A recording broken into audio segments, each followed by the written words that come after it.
Hey YouTube, it's Pastor Dwayne here. You have noticed I don't have my purple shirt on. It fell on the floor, and the dog just had something to say about that. So you're just gonna have to deal with this shirt here. Anyway, today we have a special guest here. We have Hefin Jones with us. Yes, it's spelled with an F, but it's pronounced with a soft V sound. It's Hefin Jones, and he's here to talk about text types with us. So Hefin, why don't you go ahead and say hello to everybody? Hi guys. It's really good to have this opportunity to chat about the Bible and its transmission and text types. Very good. Very good. All right. So, as you know, there's been a lot of discussion about text type recently. There was a conference about a month ago where all the big names in textual criticism got together and decided essentially that text types are no longer a thing anymore. Okay. I know it's simplified, but Hefin, can you tell us, first of all, what are text types? Okay, probably the standard exposition of text types would come from someone like Bruce Metzger, and he would identify between 3 and 4 text types, depending when you talk to him. Well, he's passed away now.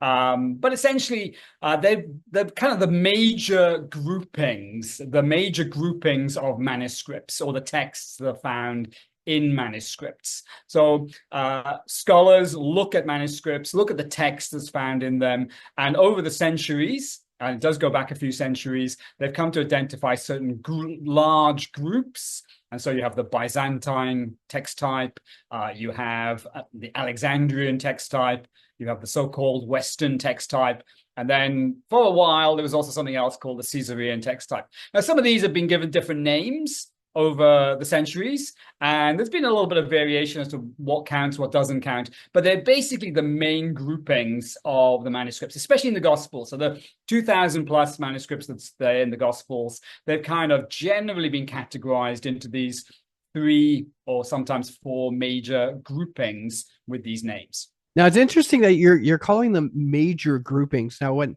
I've always looked at text types, I found the discussion almost always tends to circulate around Alexandrian text type and the Byzantine text type, and they're kind of seen as like antithetical to each other. So typically, if you're going like a majority text position or you're looking at the vast majority manuscripts, you're going Byzantine. But if you're looking for the very ancient, the oldest ones that we have, even though they're few, we go Alexandrian. Now, the Western text type, from what I understand, is kind of littered with interpolations, right? It tends to be a longer text. They sort of mash the two readings together instead of making decisions against them.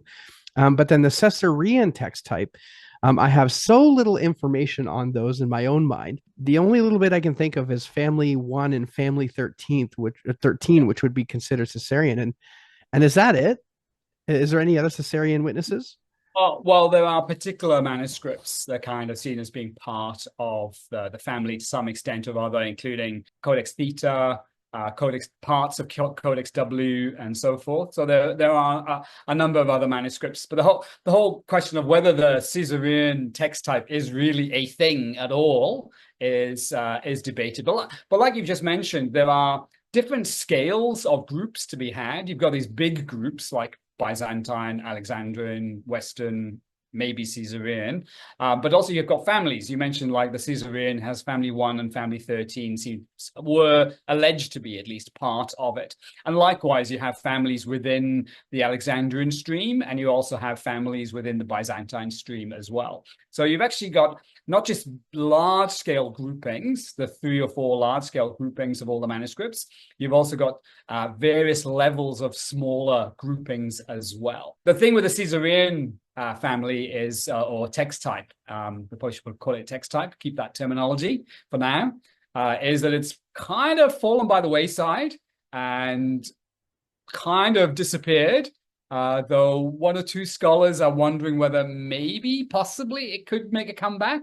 So Stephen Carlson and others based in Australia, they've done a bit of work and they're wondering whether maybe there's some kind of Caesarean text type, maybe, possibly. But they don't like the terminology of text type anyway. Right, right. Yeah, I think it's been a little while now, actually. I know today we're going to talk a little bit about how, text types generally are being rejected.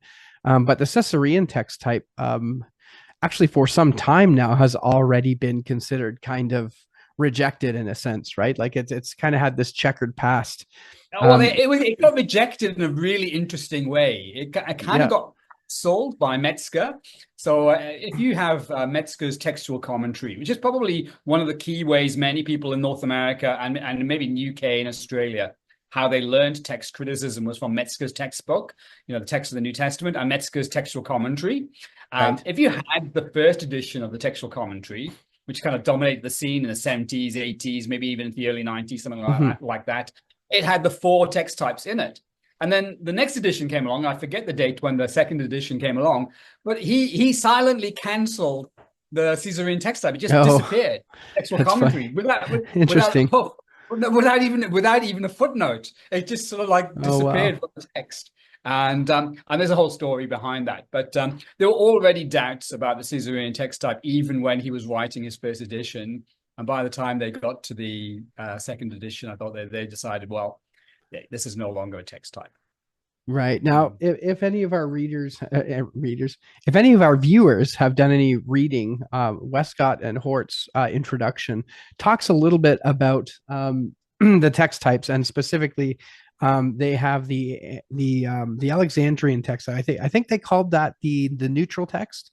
Is that right? Well, they had both a neutral text and an Yes. Alexandrian text. So they had two, Yes. so that's a little bit different from what we'd be used to if we've learned our stuff from Metzger. They have the neutral text type, which they would say Vaticanus and Sinaiticus kind of, when they're at their best, when they're behaving themselves, they kind of represent the neutral. And then the Alexandrian would be the later Alexandrians.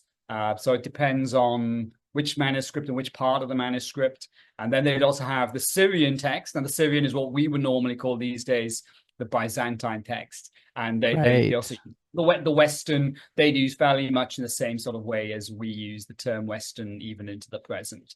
But with caveats, and the caveat is don't take the geographical names too seriously. Some scholars do take the geographical names seriously. And also, they didn't actually use that exact term, which we tend to use of text type.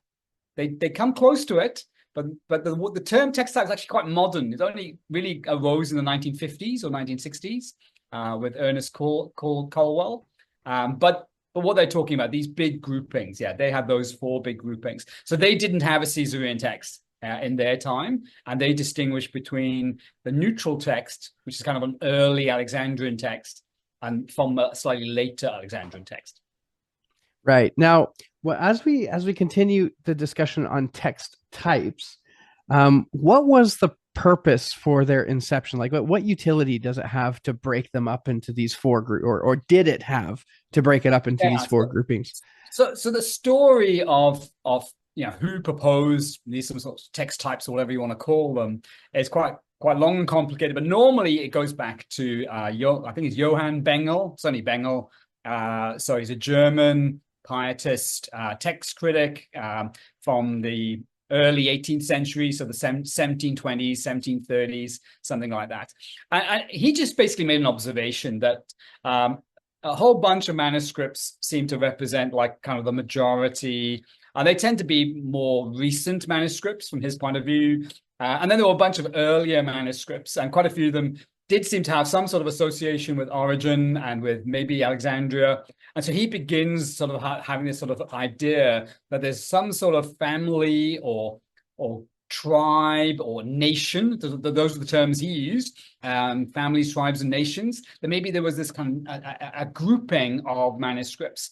And what this allowed him to do was to sort of say, well, maybe there's a whole bunch of earlier manuscripts which are more kind of reliable, and we can pay attention to them. And then there's a whole other bunch of manuscripts which are a lot later. They may be more numerous, but because they're later, and they come from wherever he thought they came from. I think he thought they came from Constantinople. He thought, oh, maybe they're not necessarily as reliable. So he's already in the 18th century kind of shifting towards what we would think of as a modern text critical view, which tends to emphasize kind of earlier manuscripts, the manuscripts generally found in the orbit of Egypt, Alexandria, and so forth. So he's kind of Well, from the point of view of the Textus Receptus, or from the point of view of, say, the Byzantine text, he's the beginning of the rot. He's the early stage. So what he's doing Right. is saying, well, and he's basically using these groupings, families, tribes, and nations to kind of move away from simply counting manuscripts and simply counting how many manuscripts of this reading, how many manuscripts of that reading. And he's starting to try to think about things in terms of genealogies, sort of some sort of family relationships, how one manuscript leads to another. And it's a very early stage of that. But you can actually find grouping earlier, and you can even find grouping in Erasmus. So you go all the way back to the start of printing the New Testament in Greek. And Erasmus is already beginning to have an idea that there's a group of manuscripts out there which kind of are close to the Vulgate, and he doesn't like them. And so he has pro-Vulgate Greek texts, and he basically starts this theory called the Latinization theory. That there's a bunch of manuscripts out there. Somebody had just recently wrote about this. It's much discussed. The whole idea of Latinization starts with Erasmus. Wettstein, who lived around the same time as Bengel, was really into it, and it's probably a major theory into the early 19th century, and then pretty much dies a death in the early 19th century. Would that be why some think that Erasmus rejected Vaticanus? Yeah, totally. So Erasmus explicitly thought that Vaticanus somehow or other had been infected by pro-Vulgate readings as a result of one of the councils in the Middle Ages. And we're talking now about like the 14th century. So he thought the Vulgate, that Vaticanus was infected with pro-Vulgate readings as a result of a 14th century council. So he was quite skeptical about Vaticanus, especially in the last few years of his life. So there's some work being done on Erasmus and Vaticanus by a guy called Yi. He's a Chinese scholar, Taiwanese scholar, and also by Jan Kranz. And both of them working together have looked into this whole kind of Latinization theory and how it arose with Erasmus and then got followed through by people like Wettstein into the 18th century. Yeah. So there's a sense they have a grouping, and the grouping there that Erasmus has is these kind of pro-Vulgate Greek texts. Right. And then Bengel comes along a bit later, and he's basically making these groupings, which are these are kind of early texts, seem to have some sort of connection with some of the early fathers in Egypt. And what the grouping allows Erasmus to do is to simply reject anything that's pro-Vulgate. He can just say, oh, that obviously been infected by the Vulgate, so I'll just ignore them. And so he kind of focuses on more Byzantine type readings. Well, it's interesting because a number of Vulgate readings did end up in the TR. So Erasmus's relationship to the Vulgate and his relationship to pro-Vulgate readings in the Greek, it's complicated. It really is. And I don't think I'm probably the best placed person to try to pick that apart. Right. But it's fairly complex. On the whole, Erasmus wanted to use the Greek to improve his Latin. But sometimes he was willing to get the best Greek that represented the Latin he already had. So that's a rough way of trying to say what he was trying. What he seemed to be trying to do. Complicated. Right. So what was the use of text types? Like why were they helpful? What was it about them that we latched onto so easily with? So during the 18th and 19th century, there were various different theories of how what the text types were, how they related to each other. But basically, they allowed scholars to kind of latch on to one text type as kind of generally being the best. So some people would choose, say, the Byzantine or the Constantinopolitan or Syrian. They're all just different names for the same thing. And they'd say those are the best. And then, or someone would latch on to the Alexandrian or Egyptian texts, and they say those are the best. So it became a kind of a way of picking your team, as it were. You could pick your team of manuscripts. And then some people came along and said, well, what about we pick the places where all the teams agree, and readings which were found across all the teams. They're the really good readings. Now, of course, there are places in the New Testament where you're not going to find that. You're going to find that there are kind of definite splits. So especially once you've got three families or more, you can start voting in families, voting in blocks, instead of voting by individual manuscripts, which reading each manuscript has. You can simply say, oh, well, the Byzantine manuscripts say this, the Western manuscripts say that, and the Alexandrian manuscripts say something else. And some people say, well, we'll go by the majority of, if the Byzantine and the Western agree, okay, that beats the Alexandrian. So that's what some people were doing. Right. But other people were using it as a way of saying, well, no, this family is, or this text type, to use the more modern or recent terminology, right, this text type is older or somehow or other more reliable. So it's essentially, it becomes a way of trying to recognize a reality that's in the manuscripts. There are variations in the manuscripts. They do group together somehow or other, but then they're using that grouping in order to make textual decisions. Very good. Which is much awesome. easier than trying to count hundreds of manuscripts, or by the 19th century, thousands of manuscripts. By the time we get to the 19th century, you're having to deal with over 1,000 manuscripts. And that's no one can keep all the data in their head. That's right. And nobody wants to work with it either, because people want to do work that's going to have some sort of outcome within their lifetime. Right. I think we all know that. There were one or two scholars who seemed to be willing to carry on working without not worrying about the lifetime. So Scrivener and Hoskier sometimes suggest they're willing to see the process keep on going for however many generations is required. But yes, many people wanted to try to get some kind of result within some kind of reasonable amount of time. Well, the only way to manage that. Wasn't Hoskier's choice, though, to do Revelation because he knew that it was something that he could complete in his own lifetime? Absolutely. And also, I think also with Revelation, he also kind of managed to satisfy himself a little theory that he had, which is that you pretty much pick 100 manuscripts on any book of the New Testament and collate them completely, fully collate 100 manuscripts of any book of the New Testament. You're probably going to find pretty much all the variations that are worth talking about, and you're going to find all the groupings. And he's probably right. Scholars currently actually think Hoskier is probably, roughly speaking, right.